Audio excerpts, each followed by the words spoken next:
শুভ দুপুর বন্ধুরা, আবার একটা ছোট্ট নতুন ব্লগ নিয়ে চলে এসেছি। তো আপনাদের তো বলেছি আমাদের এখানে জগদ্ধাত্রী ঠাকুর স্টার্টিং হয়ে গেছে, তো সবাই দেখতে শুরু করেছে। আমাদের হোল নাইট এখানে সবাই দেখে। তো আমরা কালকে বেরিয়েছিলাম, আমার বড় অফিস থেকে এসে বেরিয়েছি। ও জগদ্ধাত্রী ঠাকুর ভীষণ দেখতে ভালোবাসে।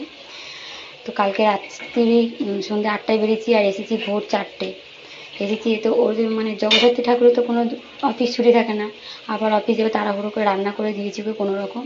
আবার এখনই করে রাখছি, রুটি দিয়ে রাত্রে খাবে, পেঁয়াজি দিয়ে পটল আলু দিয়ে রসা রসা করে তরকারি করে রাখবো, কারণ রাত্রিবেলা রুটি দিয়েও খেতে পারবে।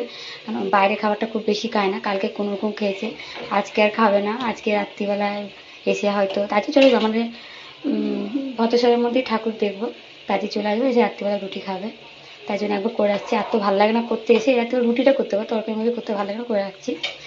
তো আমার তো এটা ভালো লাগবে, কমেন্ট করবেন আর শেয়ার করবেন।